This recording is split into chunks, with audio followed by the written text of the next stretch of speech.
সকালের সংবাদে আপনাকে স্বাগতম। প্রথমেই জানিয়ে দিচ্ছি সংবাদ শিরোনাম। শিলিগুড়ি অংশে চিকেন নেকে অতিরিক্ত বিএসএফ এর উপস্থিতি নিয়ে নানা গুজব ছড়ানো হয়েছে সামাজিক যোগাযোগ মাধ্যমে। সেসব গুজবে ছিল দেশের একটি অংশ দখলের কথা। তারপর অনলাইনে শুরু হয় উত্তেজনা। এই নিয়ে মুখ খুলেছে লালমনিরহাট বিজিবি। আইন শৃঙ্খলা বাহিনীর কর্তা ব্যক্তিরা বলছেন, এমন গুজবের পরও সীমান্তে কোনো উত্তেজনার ঘটনা ঘটেনি। দেশে অনলাইনে প্রতারণা এবং অপরাধ দুটোই বাড়ছে একে অপরের সাথে পাল্লা দিয়ে।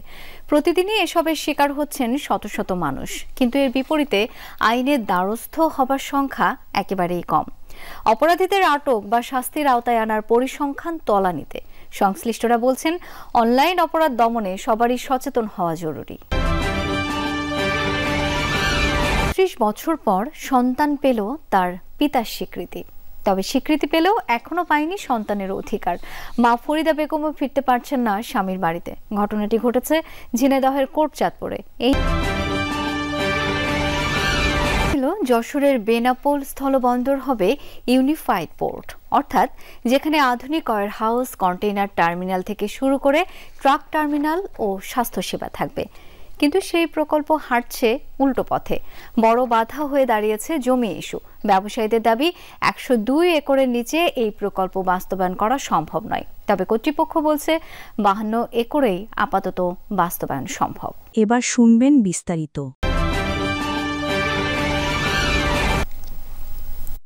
একটি বেনামি ইউটিউব চ্যানেল, সেই চ্যানেলের খবরে অনলাইনে ছড়িয়ে পড়ে উত্তেজনা। ভারত নাকি দখলে নিয়েছে লালমনিরহাটের চিকেন নেক এলাকার ৬২ কিলোমিটার অংশ। এমন গুজবের ভিডিও দেখেছে অন্তত ৯১,০০০ মানুষ। তা থেকে তৈরি হয়েছে আরও অনেক ভিডিও। কিন্তু ঘটনা আসলে কি? চীনের আধিপত্য নিয়ে শঙ্কিত ভারত আগে থেকে শিলিগুড়ির কাছাকাছি চিকেন নেক অংশে বাড়াচ্ছিল তাদের সক্ষমতা। ৫ আগস্টের পর সামরিক ছাউনি তৈরিকে কেন্দ্র করে তৈরির চেষ্টা চলে উত্তেজনা। সেসব উত্তেজনার একটি ছিল এই ভিডিও। স্থানীয়রা বলছেন, শেখ হাসিনা পতনের পর এমন গুজব ভেসে এসেছে বারবার। ৫ আগস্টের পর শুনতেছি অনেক কিছু গুজব। তা আমাদের এদিকে এটা কোনো সমস্যা নাই, কেউ দখল করে নাই, কোনো কিছু করে নাই। ২৬ নম্বর প্লেয়ার আসলো, ওই প্লেয়ারে আছে। আমরা কেমন করি বাংলাদেশ আমার দখল করে? বর্ডারে কোনো এখনো ঝাইঝামেলা হয় নাই। আমরা দেখতেছি যে বর্ডারে আমাদের সুস্থভাবে চলাফেরা চলতেছে। লালমনিরহাট সীমান্ত ঘেঁষা অংশে গিয়ে দেখা মিলেছে চিরাচরিত জীবনের। সোশ্যাল মিডিয়ার কোনো উত্তেজনা ছোঁয়নি স্থানীয়দের স্বাভাবিক জীবনকে। প্রতিদিনের মতোই মাঠে ধান কাটছেন কৃষক, খেলায় মগ্ন শিশুরা, প্রাত্যহিক কাজকর্ম করছেন স্থানীয়রা। সামনে নির্বাচন, এটা দেশকে অস্থিতিশীল করার জন্য যে এই ধরনের একটা গুজব বা ইন্ডিয়ালা ছড়াবে। ভারত তো ভারতে ওদিক থাকে, আমি তো এদিক থাকি। ভারতলা ঘর জমি দখল করে নাই। বিজিবির টহল আর নজরদারিতে সীমান্তে নিরাপদেই আছেন, এমনটি বলছেন স্থানীয়রা। সীমান্তে তেমন উত্তেজনা নেই বলেও দাবি তাদের। বিজিবি সবসময় আমাদের পাহারা দেয়, বিজিবি সবসময় বর্ডার দেখি আমরা। ভারতের বিএসএফ আছে পাশে, আমার বাংলাদেশের বিজিবি পাশে টহল করতেছে সবসময়, এখানে কোনো ঝামেলাই নাই। গুজব ঠেকাতে জনপ্রতিনিধিদের সঙ্গে নিয়মিত বৈঠক করেছে বিজেপি। আড্ডার সমাবেশে মানুষকে বোঝানো হচ্ছে ভার্চুয়াল অপপ্রচারে কান না দিতে। আমরা যারা জনপ্রতিনিধি আছি, বিশাল জনগোষ্ঠী আছে, আমরা আমাদের সীমান্তকে অক্ষুণ্ণ রাখার জন্য আমরা সর্বোচ্চ চেষ্টা অব্যাহত রাখি। দিগুড়ি ক্যাম্প, দুর্গাপুর ক্যাম্প, বড়ঘাট সহ আমরা মাসে ২ দিনের করে মত বিনিময় সভা করি। সীমান্ত এলাকা আগের মতোই সুরক্ষিত রয়েছে বলে জানায় বিজেপি। এই ধরনের অপপ্রচারে সীমান্তে অস্থিরতা তৈরির কোনো কারণ নেই বলছেন তারা। সামাজিক যোগাযোগ মাধ্যমে সম্প্রতি নিউজটা খুব ভাইরাল হয়েছে এবং সম্প্রতি সেটা আমাদের দৃষ্টিগোচর হয়েছে। আমরা পেশাদারিত্বের সাথে দুই বাহিনী নিজেদের মধ্যে ভালো সম্পর্ক বজায় রেখে কাজটা করি। এটা সীমান্তে একটা চলমান প্রক্রিয়া, বাট আপাতত বলতে পারি যে এই চলমান প্রক্রিয়াটা কোনো অস্বাভাবিক কোনো বিষয় না।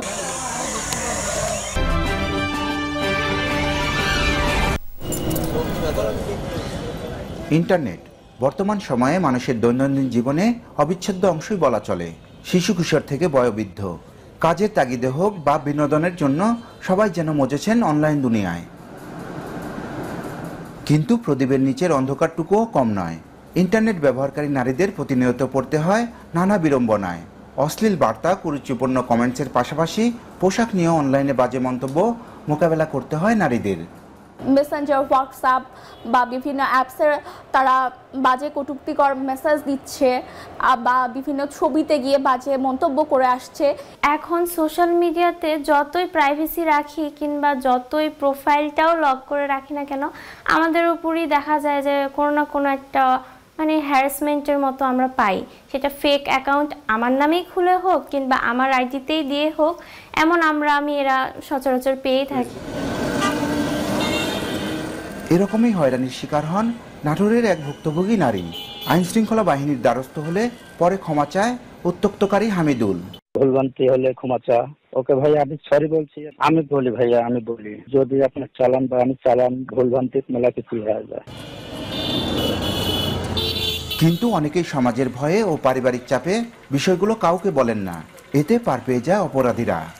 আমরা মেয়েরা কিন্তু সহজে এই প্রতিকার নিতে চাই না। বিভিন্ন রকম বাধা বিপত্তি, পারিবারিক একটা অসঙ্গতি বা সমাজের মানুষ কি বলবে, এই ধরনের একটা বাধা বিপত্তি থেকে মেয়েরা এই জড়তা থেকে বের হতে পারে না। মেয়েরা আগে আসতে চাইলেও পরিবার তাদের আবার একটা বাধার কারণ হয়, সামাজিকভাবেও হয়, পরিবার থেকেও হয়। আমরা যদি মুখ খুলি সেক্ষেত্রে দেখা গেছে যে আমাদেরকে বিভিন্নভাবে দোষারোপ করা হয় যে হয়তো আমরা নিজেরাই খারাপ। অনলাইনে প্রতারণার শিকার লোকের সংখ্যাও কম নয়। তেমনই এক প্রতারকের খপ্পরে পড়েছিলেন স্থানীয় গণমাধ্যম কর্মী গোলাম রাব্বানী। ভুয়া কথোপকথনের স্ক্রিনশট নিয়ে বেশ জটিলতায় পড়েন। পরে মামলা হলে বেরিয়ে আসে অপকর্মের মূল হোতার পরিচয়। অন্যের নামে ফেক ফেসবুক প্রোফাইল ব্যবহার, ভুয়া মেসেজের স্ক্রিনশট, মোবাইল ব্যাংকিং প্রতারণা সহ এরকম ডিজিটাল অপরাধের তালিকা বেশ লম্বা। প্রযুক্তির উৎকর্ষের পাশাপাশি প্রতারক ও প্রতারণার ধরন দুটোই বাড়ছে দিন দিন।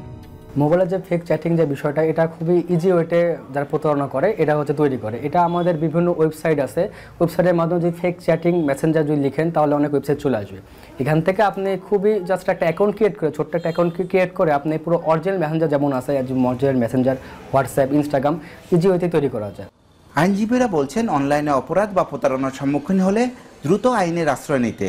পুলিশ জানায় অপরাধীদের শনাক্ত এবং আইনের আওতায় আনতে সচেষ্ট রয়েছেন তারা। এই ধরনের যখন সিচুয়েশনে কেউ পড়ে তখন তাকে সর্বপ্রথম আগে আইনের আশ্রয়ের জন্য এগিয়ে আসতে হবে, মানে সাহায্য লাভের জন্য।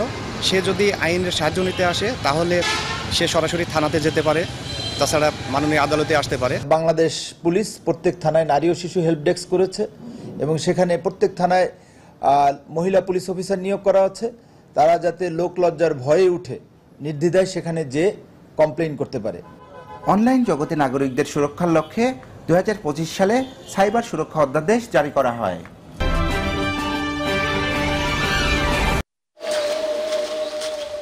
32 বছরের মাইদুল এখন রাজমিস্ত্রি।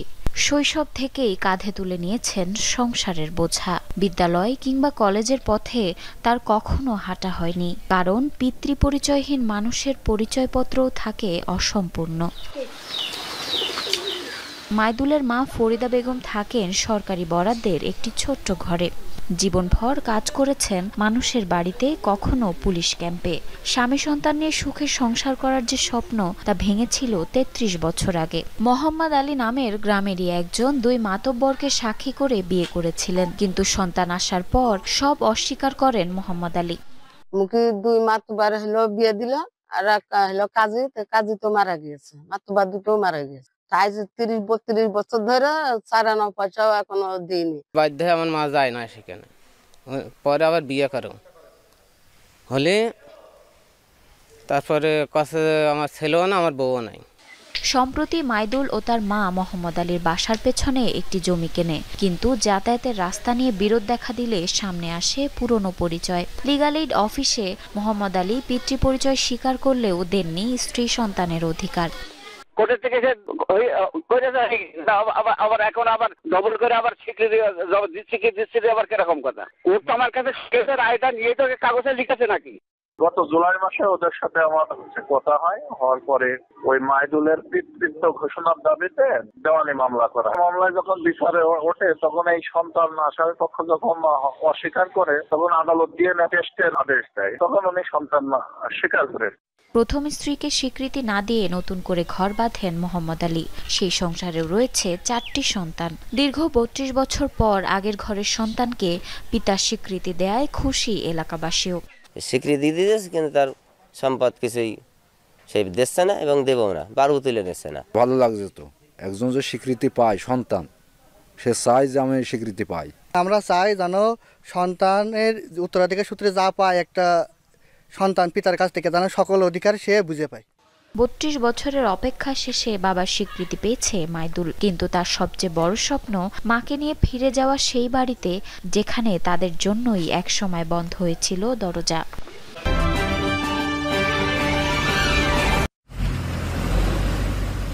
বেনাপোল স্থলবন্দরে প্রতিদিনই যেন চাপ বাড়ছে। শেড ও ইয়ার্ডের ধারণ ক্ষমতা সীমিত, তাই পণ্যজট নিয়মিত ঘটনা। অভিযোগ আছে জায়গার অভাবে ভারতীয় সীমান্তে শত শত ট্রাক দিনের পর দিন আটকে আছে। এতে ব্যবসায়ীদের খরচ কয়েক গুণ বেড়ে যায়, বাড়তি সময় লাগছে পণ্য খালাসে। আমাদের যে পণ্যগুলো ভারত থেকে আমদানি হয় সেগুলো স্থানের অভাবে সঠিক সময়ে আমরা আনলোড করতে পারি না। এছাড়া আরও একটা বড় সমস্যা হলো, যেহেতু ভারত থেকে অনেক বড় বড় ভারী মাল আমদানি হয়, এগুলো আনলোড করার জন্য ইকুইপমেন্টের একটা বড় সমস্যা আছে। বন্দর সম্প্রসারণ, পানি নিষ্কাশন, ফায়ার স্টেশন, স্বাস্থ্যকেন্দ্র এবং পণ্যজট নিরসনে এই কার্যক্রম দ্রুত সম্পন্নর মাধ্যমে রাজস্ব গতিশীলতায় বৃদ্ধি পাবে। সমস্যা সমাধানে বেনাপোলকে ইউনিফাইড পোর্ট হিসেবে গড়ে ৩,৫০০ কোটি টাকা প্রকল্প হাতে নেয় সরকার। অর্থায়নের আশ্বাস দেয় বিশ্বব্যাংক। ভাবনায় ছিল এখানে আধুনিক warehouse, container terminal, heavy stock yard, truck terminal, clinic ও ফায়ার স্টেশন তৈরি হবে। কিন্তু ব্যবসায়ীদের দাবি পুরো প্রকল্প দাঁড়ানোর কথা ১০২ একর জমি নিয়ে, কিন্তু অধিগ্রহণ হয়েছে তার অর্ধেক। এভাবে চললে প্রকল্পটি কাগজে কলমে সীমাবদ্ধ থেকে যাবে। ৫২ একরের জমিতে যে উন্নয়ন তাতে পরিপূর্ণতা আসবে না। সুতরাং আমরা জোর দাবি রাখছি ১০২ একর জমি যাতে অধিগ্রহণ হয়। আমরা চাই যে ১০২ একরের যে প্রকল্প ছিল অধিগ্রহণ করার, এই ১০২ একর জমি যেন অধিগ্রহণ করা হয়। জমি স্বল্পতার কথা স্বীকার করেছে স্থানীয় প্রশাসনও, বলছে আপাতত ৫২ একরেই প্রকল্প বাস্তবায়ন হবে। এক্সেস প্রকল্পের আওতায় কাজ শুরু হয়ে গেছে। তালিকায় বুড়িমারি আর ভোমরা স্থলবন্দর থাকলেও অধিকাংশ অর্থ ব্যয় হবে বেনাপোলেই।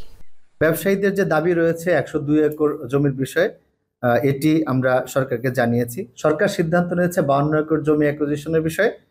পরবর্তীতে সরকার যদি সিদ্ধান্ত নেয় সেই মতে আমরা বাস্তবায়ন করব। জমি স্বল্পতার কথা জানিয়ে এরই মধ্যে স্থলবন্দর কর্তৃপক্ষকে চিঠি পাঠিয়েছেন বেনাপোলের ব্যবসায়ীরা।